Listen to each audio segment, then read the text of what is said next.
আসসালামু আলাইকুম ভিউয়ার্স, কেমন আছেন সবাই? টাইটেল দেখে হয়তো কিছুটা অবাকই হয়েছেন যে ঢাকায় আবার এত শান্ত রাস্তা কোথায়।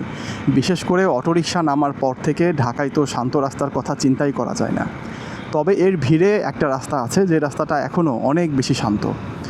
আমি আজকে আপনাদের সেই রাস্তাটাই দেখাবো, যেখানে এলে আপনারা এখনও অনেক শান্ত পরিবেশ এবং অনেক গরমের মধ্যেও অনেক ঠান্ডা একটা পরিবেশ পাবেন।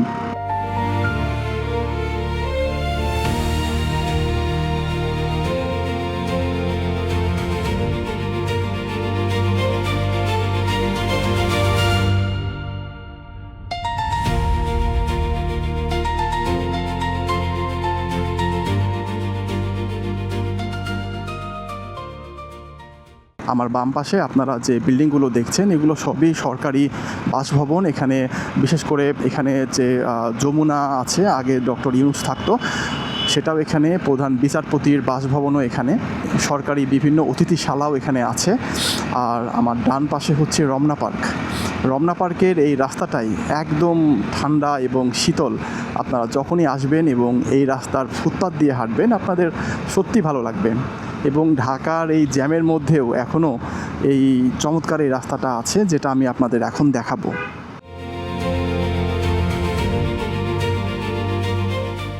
ভিউয়ার্স, আপনারা আমার বাম পাশে দেখতে পাচ্ছেন রমনা পার্ক এবং ডান পাশেই সেই সরকারি বিভিন্ন বাসভবন। আর এখানকার যে রাস্তাটা, এটা সারাদিনই এমন অনেক শান্ত থাকে। ঢাকার চরম জ্যামের মধ্যেও এখনও এই রাস্তাটা সেই ঐতিহ্য নিয়ে আছে। দেখেন আমার বাম পাশে যে গাছগুলো দেখছেন এগুলো কিন্তু অনেক পুরনো, ধরা যায় প্রায় 100 বছরের পুরনো গাছও কিন্তু এখানে আছে।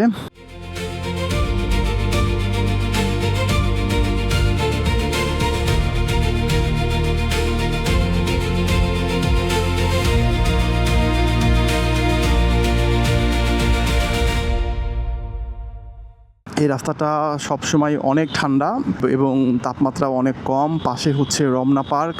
রমনা পার্কে মানুষ সারাদিনই যাওয়া আসা করে। এই বাম পাশে এখানে রমনা পার্কে ঢোকার একটা গেট আছে, এই যে এই গেটটা দিয়েও এখানে মানুষ প্রবেশ করে।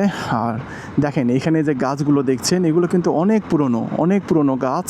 এবং আপনারা এই রাস্তাটা, আরেকটা ব্যাপার হচ্ছে রাস্তাটা সবসময় কিন্তু এখানকার কর্তৃপক্ষ একটু পরিষ্কার রাখার ট্রাই করে, ফুটপাথটাও একটু পরিষ্কার রাখার ট্রাই করে, যেজন্য আপনি যখন এই রাস্তাটা দিয়ে যাওয়া আসা করবেন বা এই রাস্তা দিয়ে সামনের দিকে যাবেন, ক্রস করবেন, তখন আপনার ভালো লাগবে। ঢাকার অন্যান্য রাস্তার যে চিত্র, সেই চিত্র থেকে অনেকটাই আলাদা কিন্তু এই জায়গাটা। ভিউয়ার্স, আপনারা যারা এই রাস্তাটি চেনেন তারা কমেন্ট করে জানাবেন যে এই রাস্তাটার নাম কি। দেখা হবে পরের ভিডিওতে অন্য কোনো জায়গায়। সবাই ভালো থাকবেন। আল্লাহ হাফেজ।